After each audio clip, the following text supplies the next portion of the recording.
Greetings and welcome to final day of our Power of Zoo conference. This afternoon we'll start off. We have three final keynote lectures for you. And as usual, we'll finish the conference off. You can stick around tonight for the party. We always have a party at the end of these conferences. Kira and I put on our DJ hats and we close out the weekend that way. So here we are, we're up to lecture 7. And in this lecture, I'd like to talk to you, have a bit of data to share with you to be of some benefit to you this evening. And we're going to talk about the breath of life and the energy of zoo in air and space. Which is, of course, always of interest to, we talk about Systemology air command.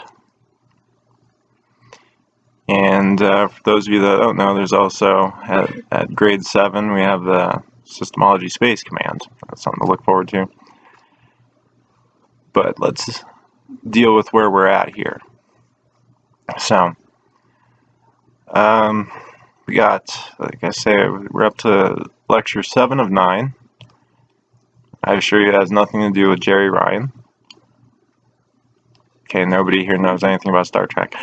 Okay, so now previously I've introduced the concept of zoo as a spiritual property. It's in all mystical and chemical elements. But now there's one of these elements that deserves some special attention now on its own, which we're going to treat here. And this is specifically the element of air. Now this element means different things to different people. On the one hand, we've got the physical scientist or physician. He treats the air we breathe. And process of breathing is really nothing more than a significant and necessary automatic function we use to distribute oxygen through the body. So, given our general tolerance band in next-gen systemology for the semantics of various systematic levels, we might agree that within the paradigm of physiology, the air we breathe is very much a necessary process to maintaining proper circulation of life force in the body. However, that life force might be treated or labeled in some arbitrary paradigm. We're treating it as zoo. And this fellow over here treats it as a howl. And one scientist calls it oxygen, and another calls it blood. And in chemists they'll refer to mixtures of carbon and hydrogen. We certainly we've found no shortage of ways of separating and labeling the forms and functions of whatever we can perceive in and of the physical universe. Now, if we're talking about physics, so another consideration for us, beyond just a dependency on air, like as the oxygen we breathe, is the property called pressure. And even putting aside necessary dietary sustenance for the body, found in the other elements, the genetic vehicle it's designed to exist within a very fixed parameter of air pressure. It's not even given free movement within the totality of the Earth sphere. It suffocates itself with incredible discomfort if it's sent too high above or too far below the Terran surface. And, this is really only a minor consideration until we realize that these genetic vehicles are meant to stay right here on Earth, which is something external technologies don't actually compensate for. And for those that are looking into deeper aspects of our work, Mardukite Zuism, Mardukite Systemology, I can assure you the human condition will have to be, at the minimum, beta actualized to even begin to cope with the psychological and spiritual facets of space beyond Earth. We're dealing with individuals that have marginally, at best, been able to cope and confront the space that exists around them where they are. But we'll deal with the space age aspects of futurist humanity and so on and so forth. We'll treat that in a separate lecture series. Now, here we are on Earth, and we're experiencing Earth, but it's the self, or the alpha spirit, that's really permitted any possible freedom from the terrestrial chains once actualized awareness is defragmented up into that source point. And right now the human condition seems a long way off from that state, based on the descriptions we've given in this current series of lectures, and then even just looking around, the truth of the matter is, although we've had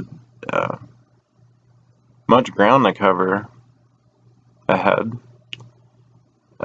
and higher grades on the pathway to self-honesty that we're using in Systemology, there's really no distance at all.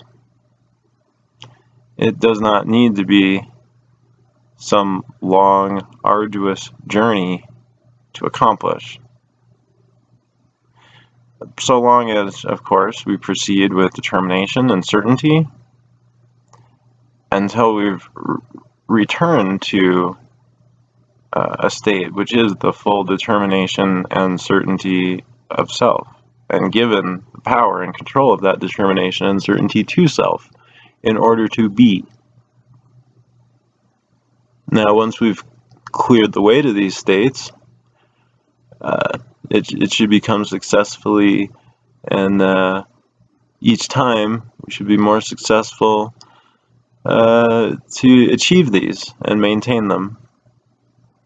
The ascended masters and even the esoteric masters of the past, they've told us at the end of their journey that it may be realized in a single breath, within one single self-directed moment to be. Now, we've realized the pathway. Now we're simply working our way to actualize that moment.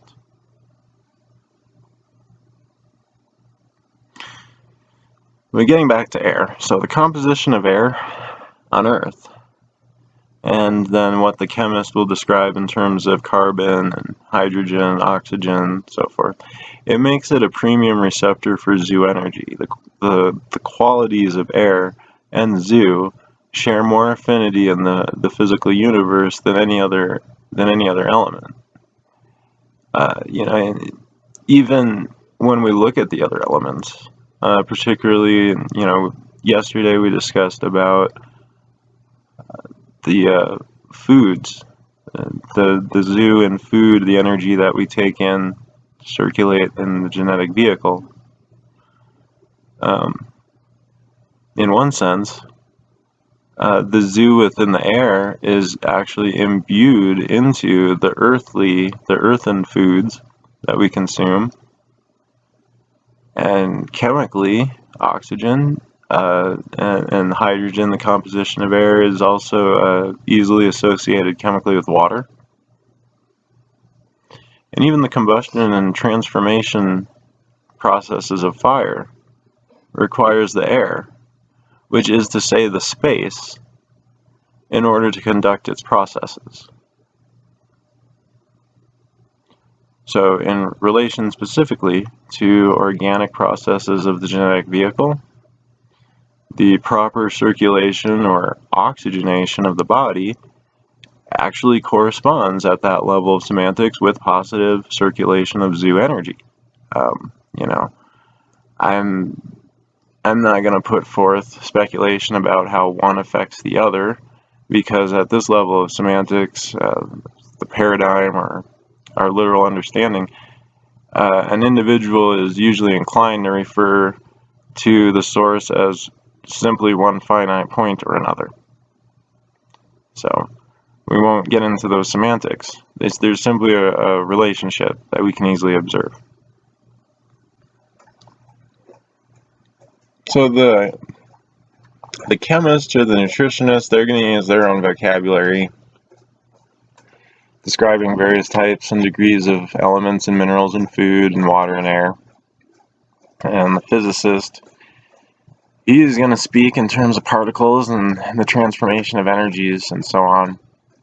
But none of these paradigms conclusively refers to a true source point, nor are they intended in holistically combining their understanding into one general paradigm called life, or the way.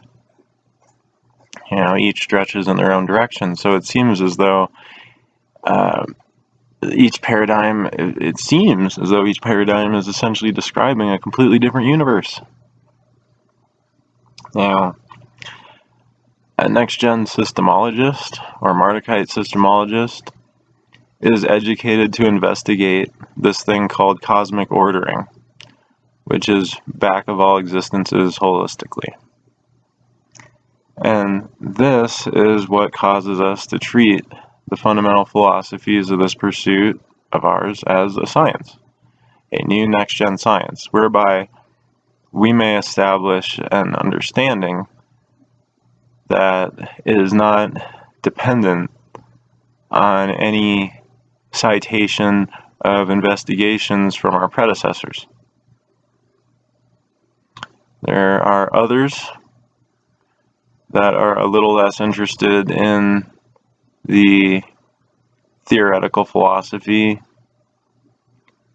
and have taken up this science on faith, simply because it is effective, and so we acknowledge the tradition of MARDUKITE ZUISM also as a religion of faith, rooted in ancient Mardukite Babylonian systemology and the original systematized Anunnaki religion of Mesopotamia. Collectively, with this new paradigm set forth and this new science that we are developing, unleashing, the universe is ours to rediscover, ours to take responsibility for, and ours to name as our creation. Only then do we exercise true power. And this is a state of self-honesty realized in this lifetime, whereby the freedoms of the spirit are rehabilitated.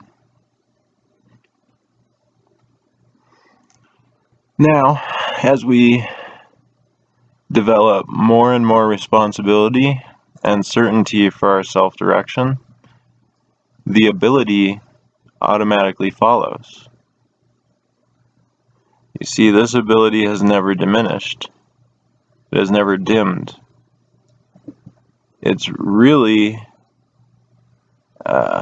it's the actualized awareness that has been dimmed or clouded with obstruction.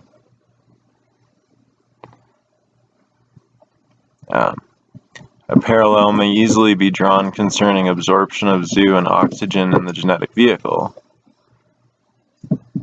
concerning the flow, the delivery, the obstructions, or potential restrictions possible. I mean, we can use that as an example. These are applicable examples for oxygen and zoo in the organism.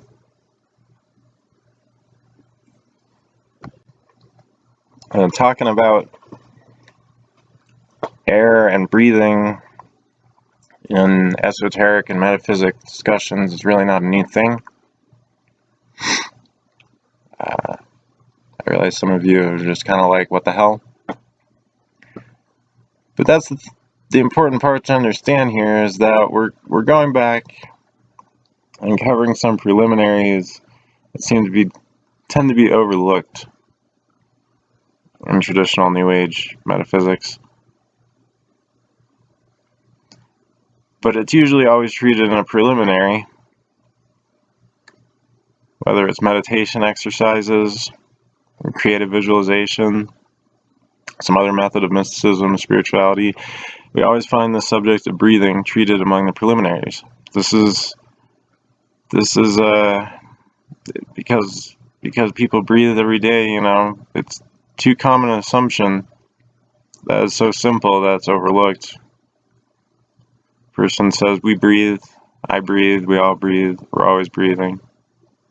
What's the point of giving this any significance? Well, that's kind of what we're here to make sure we're covering the grounds of, why we're covering these introductory lectures. I felt it important. Beyond, we treat similar subjects in grade 1 and grade 2 work, this grade 3 being MARDUKITE Systemology. In grade 2, all the MARDUKITE Chamberlains and Mesopotamian work. Spend a lot of time dealing with meditation, visualization, breathing, grounding. And in grade 1, the materials for the magic and occultism, mysticism, for those that have explored at that level, it's pretty paramount. But before I can comfortably deliver the work officially and moving forward to the higher grades with any certainty, it's important that these remedial points of fact are taken into account. And even if this all seems like review for you, these attitudes should be reevaluated with self-honesty. Reevaluated as you move up along the path, as you go along. So whenever we begin to treat the significance of the most obvious steps on the pathway as anything less, there's a risk to skidding across a slippery slope that will deliver us nowhere, or slump back against the fragmented states from which we came. And so we have to pause and look at these things. The same could be said about an individual's allergy to semantics. The sighs and moans over the instruction of definition and other such boring things. But as soon as this attitude or belief enters the picture, that everything becomes meaningless, at least in terms of literal communication. If words are not to be, if we cannot demonstrate them to mean what they mean, as a literal symbol of A for A, then any use of them to convey communication is equally meaningless. It's not going to carry the true meaning intended, nor the corresponding energy. And it really would be impossible to provide this solid foundation of knowledge as a spiritual philosophy or next-gen science without a pointedly, clearly defined semantic baseline for communication. And the preliminaries of this application is no different. The basic fundamentals in self-direction, will, and intention, that seem common to all traditions extending from the ancient mystery school, they cannot be overlooked if a seeker intends to share a genuine energetic communication with what these symbols represent. And this applies to all paradigms, not only systemology. We treat the subject of self-direction, will, and intention a little bit more deeply in the Crystal Clear textbook, but otherwise, what we relay is not altogether entirely different than a lot of the tenets and precepts that you might find scattered throughout ancient esoterica.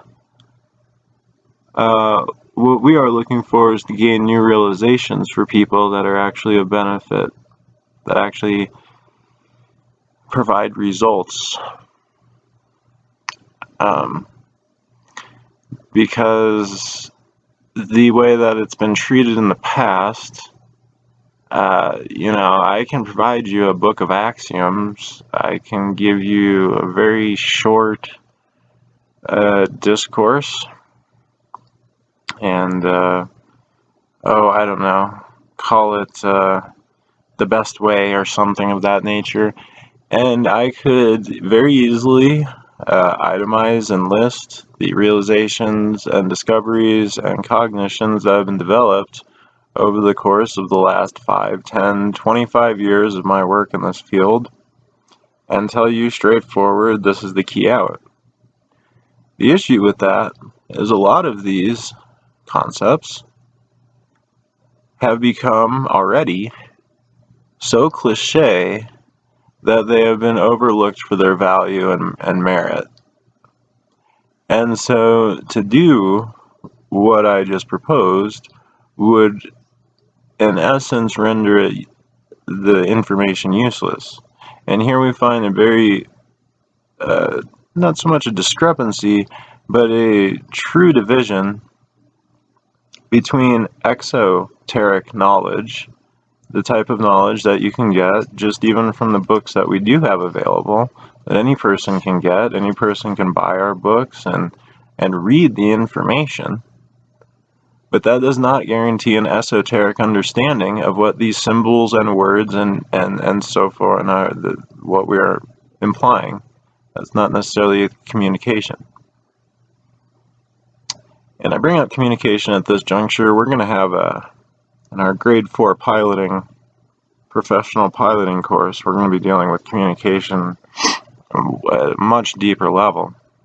I bring this up because communication energetically is not only attached to the circulation of zoo energy, but also very much a part of the air element.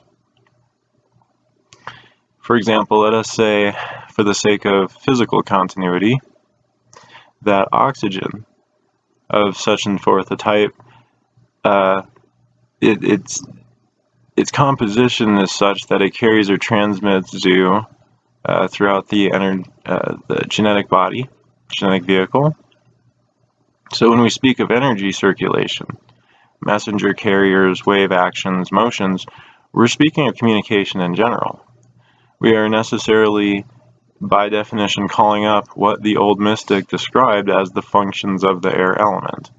And this is often represented by symbols of the breath, the wind, the wand, the wing, the feather, the pen, the quill, the stylus, the voice, the sound, the space without solids, the light-sight particle waves, the entire electromagnetic spectrum, thought transmission, the etheric natural self.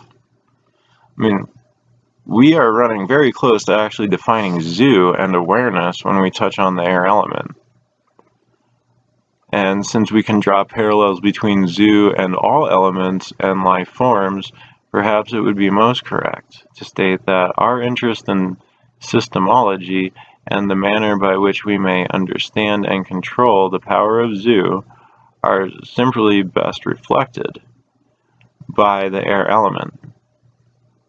in its relationship between the alpha spirit and the genetic vehicle, because that relationship is only maintained as a result of zoo, and specifically the mind system, which again brings us back into the metaphysical domain of air.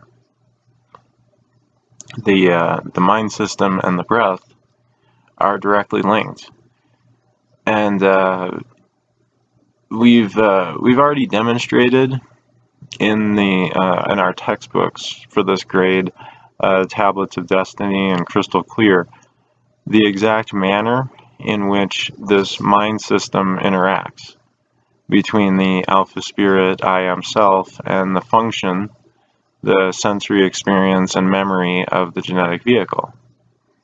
I mean, if a seeker fully examines the systematic relay described, within these textbooks self-honestly, or just considering this uppermost concerning of zoo as air, you'll eventually arrive at some semblance of the zoo line on your own. See, and that's actually how we arrived at these conclusions. And so the zoo line, we developed it basically as a matter of logic, and the zoo line's covered in Tablets of Destiny is where we introduce it most clearly. But briefly, it would describe a continuum. The zoo line as a continuum of zoo from infinity to infinity, or within the positive or visible or the aspects of existence that we're treating on them, the positive end of the scale from 0 to infinity. 0 being the physical continuity of inert matter at its most, even at a theoretical, its minutest point, down to the very point where it actually loops back into infinity and so forth. I won't get too deep into this. This is actually a higher, it's actually part of grade 3. We're trying to deal with introductory aspects here. But yeah, Tablets of Destiny and Crystal Clear, if you haven't read them already, they will bring you along the path of grade 3, and it's called the Pathway to Self-Honesty. And I know a few of you have already been working through this. A few of you were here yesterday doing some of the processing from that with some of our first student pilots and so forth. But the important part about Tablets of Destiny and Crystal Clear, which won't necessarily be as evident in higher and higher grades, is that there's a lot of work, actually all of the work, can be done entirely independent, solo, to get you started, or even get you through. It's really a matter of you're gonna get out of it what you put into it, and we've already got people from the release of Tablets of Destiny. We've just released Crystal Clear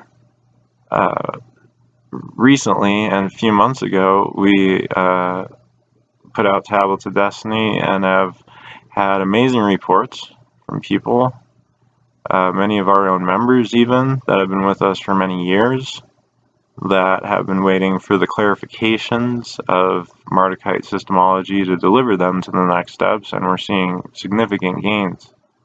I don't even want to make the claims and as far as what some of these people have been saying, because it seems to almost promote this as some kind of something that I'm not seeking to directly promote it as.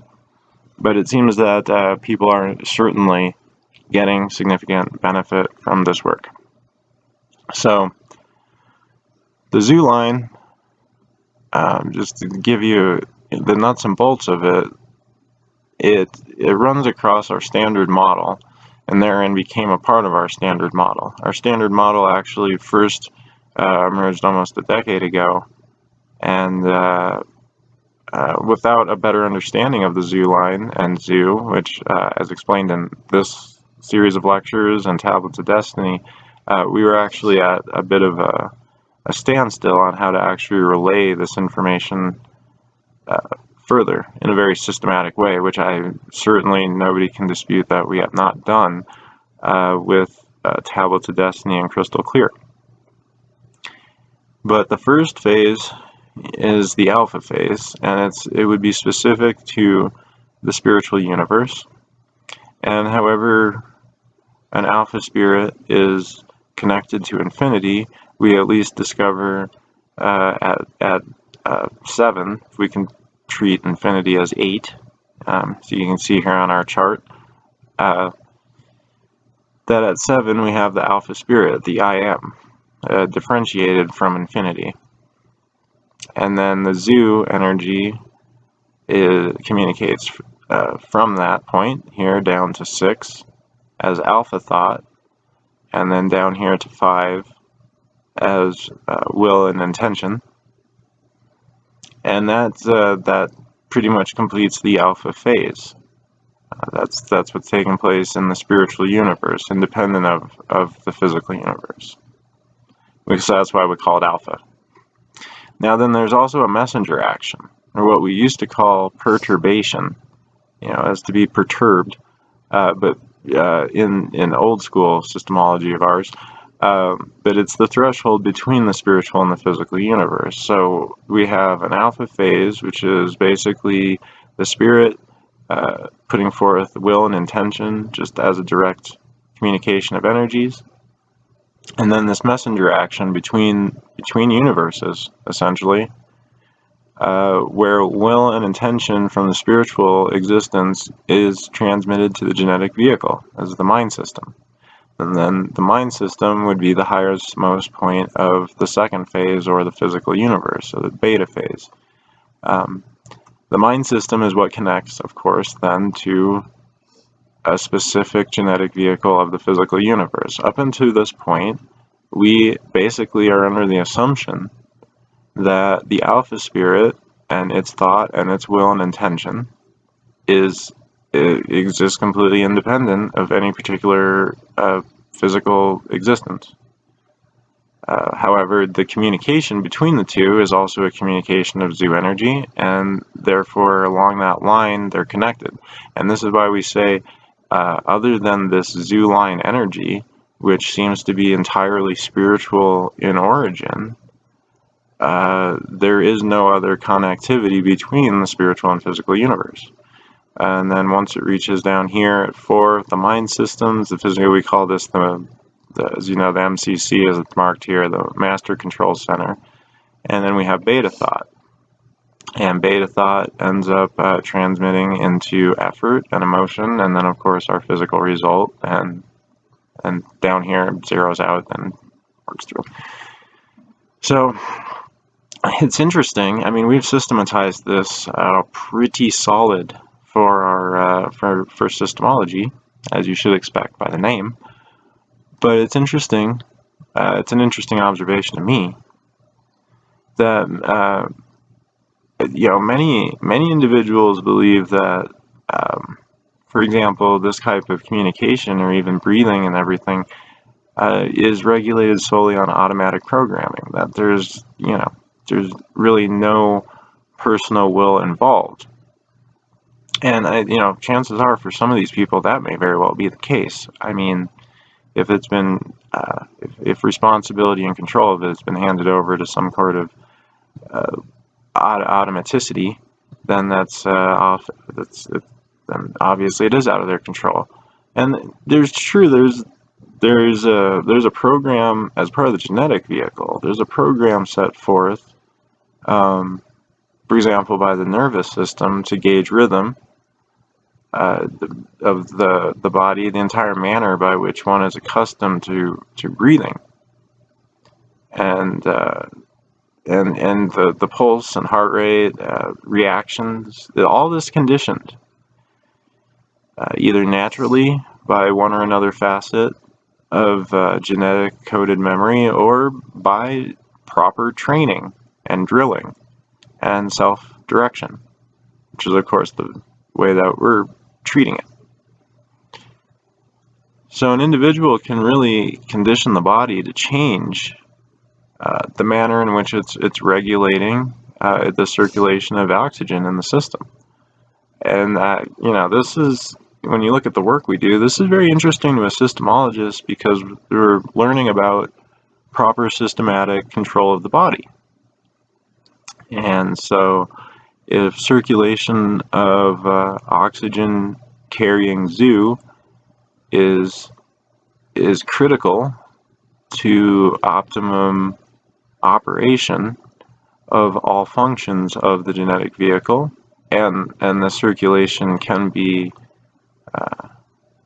maybe self-regulated, well, then we must assume that the self in its state of actualized awareness directly relates to the ability to maintain optimum operation of the body.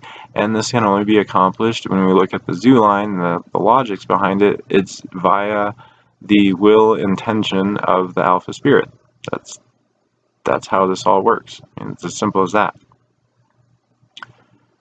In the clear communication of this will intention from the alpha phase throughout the beta or physical systems, this is going to be, now there's always a circulation of zoo energy, but a clear and strong communication of this as self-directed, it's going to be directly proportional to the amount of personal defragmentation, because that is what determines the extent to which actualized awareness is self-directed.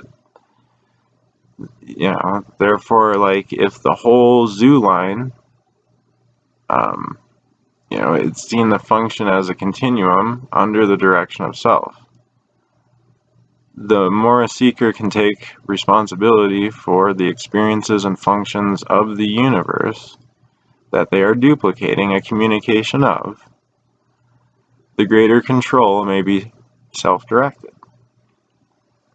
And this is even expressed in the very original premise, the initial premise behind this work, which we put forth, a decade ago, a series of booklets. Now they've been put together now into, it's still not a very big booklet.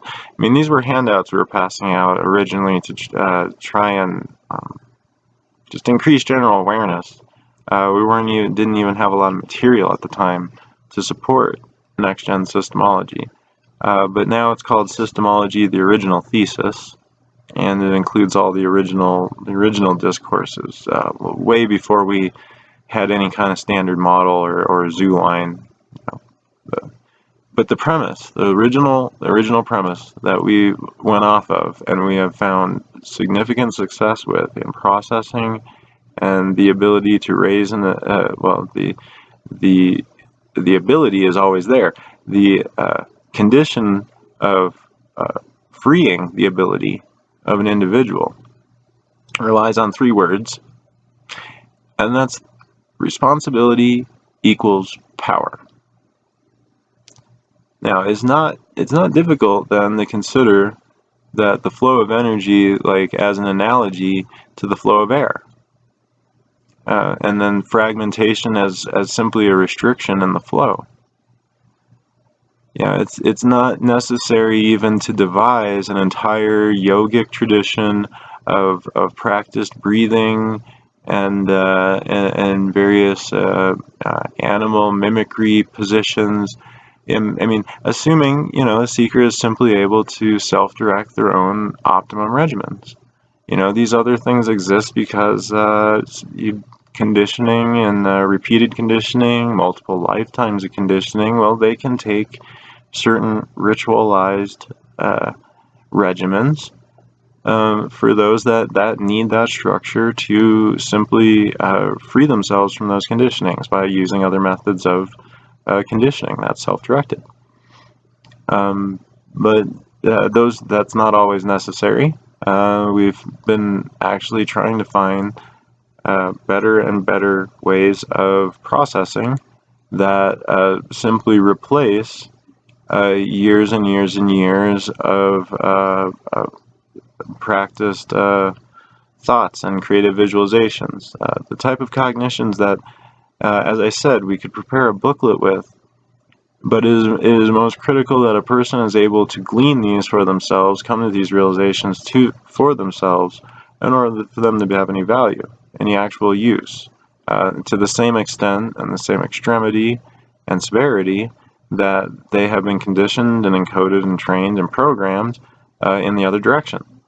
So all systemology is actually really doing, if you want to know, is taking the same processes that have put us in this state and basically putting them back onto each other, throwing them back onto against it, zeroing it out, canceling out the flow, and thereby reversing the charge and freeing the ability, putting the ability back into the control of the self.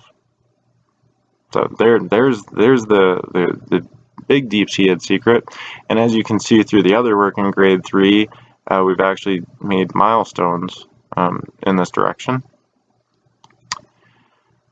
and we're not done.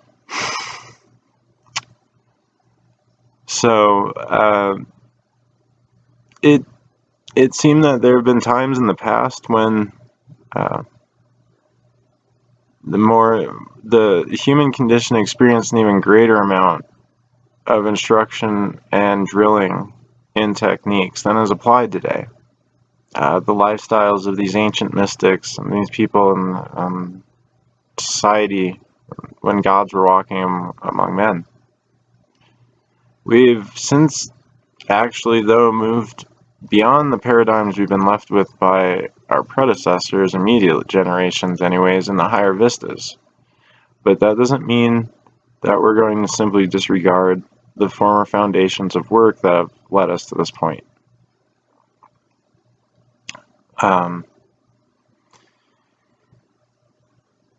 So really, I mean, the practice of appropriate breathing, it doesn't require instruction in nature. Animals don't seem to need to be trained to properly breathe, nor even to the individual that has not already been severely fragmented in their existence, believe it or not. But the modern human condition, the one that's subjected to the constant societal bombardment of energies and communications and so on and so forth, now this is a different case altogether. And this is the case that we're treating now with systemology, because although the principles and the precepts and the wisdom has not changed, the techniques that we need to apply here now in the 21st century are not the same as those that people were using 100 years ago, or 1,000 years ago for that matter. So we've realized, in spite of many volumes of occult education and lodges and secret societies and so on and so forth, still the average individual does not take advantage of full breathing and is often left basically at a personal disadvantage. I mean, just right out the box. And now the concept of the full breath, and I mean, I just call it that for the sake of semantic simplicity. I'm sure there's various names, but if you look, you'll find it, in the rudiments of every single spiritual, mystical, esoteric, or such type of tradition or instruction method. You'll find it there. And I've noticed that many seekers, even if they do glean this information and apply it, they do this only during the practice of particular meditation times or ritual exercises, as opposed to actually permanently programming this manner of breathing into everyday life. And And so this is again one of the pitfalls of grade 1 work, where a person is still only just getting used to this higher mode of operations. And as a result, they're still of the mindset that to perform magical activities and to perform these breathings and visualizations and so on and so forth, and to be of that state requires being held in a specific time frame, in a specific space, in a circle, and specific incenses and so on. And so that's one of the ways in which, at grade 3 we've evolved well beyond the traditional instructional methods. Now, for the seekers that have not been privy to such instruction from former sources, I'm not gonna end this lecture and leave you empty-handed. The full breath, it's not a difficult activity to learn. Although at first some individuals, some of you are gonna have to apply a little bit more attention to the process, because at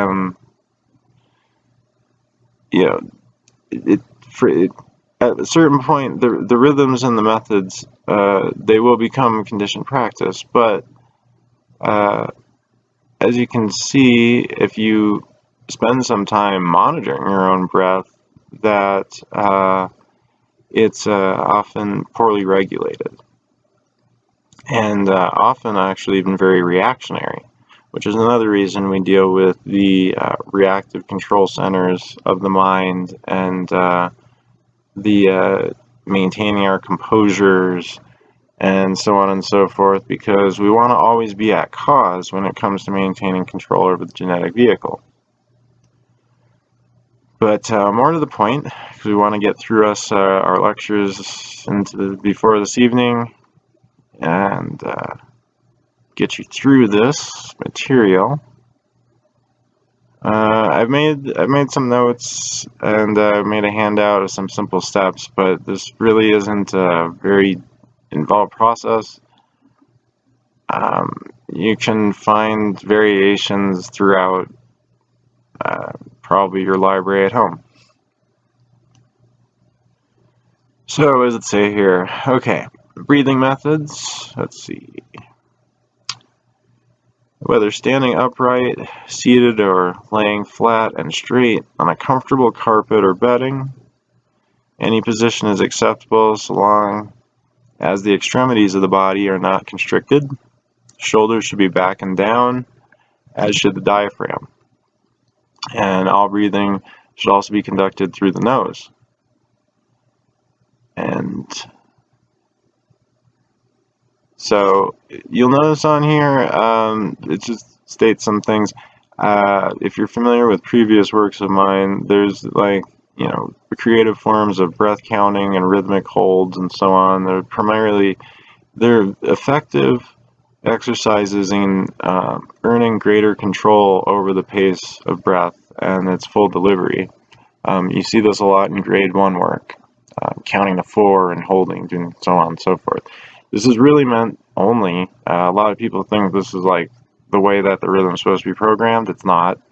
Those practices are only there to introduce a seeker or initiate into the idea of maintaining control over breath and the pace of breath, because again, the rudiments of the grade 1, the mystical and magical work, although it's very colorful, most people don't get very far with it compared to where they could. You will find the rudiments there. So let's see. Now, the most appropriate order of circulation after intake is the abdomen area. It's the diaphragm, then the middle of the chest, and then the upper lungs. So the air is brought down to the deepest point and then elevated into the remainder of the chest and lungs. And, it's kind of listed here as a step process, but it's important for you to practice making this as a full make the full process here as a single action until it's standard. You know, bring it down, bring it through. You know, and it should be natural. This shouldn't be gauged in such a way that it's pained or whatnot. So, you know, a person can regulate their breathing intentionally and therefore maintain the greater control over the physical body. It can help the patterned rhythms, maintaining or shifting new patterned rhythms to maintain control over emotional states, or choosing to have emotional states by will. But the thing that you'll want to observe is your breathing as related to fragmentation or fragmented experience, the day-to-day interactions and communication with the physical universe. You'll notice there's certain breathing cycles and such that certain reactionary rhythms that coincide with certain types of stimulus, certain encounters, certain misemotional states. So by maintaining, again, control over the breathing, it's just putting one more key and tool in your hand to basically maintain the composure and control that you need to operate the most optimum existence. So we could go on further with this, but honestly, it would really only complicate what should otherwise just remain a very just clearly communicated message regarding a very basic subject. So let us take a 15-minute break, and we will see you back here for Lecture 8.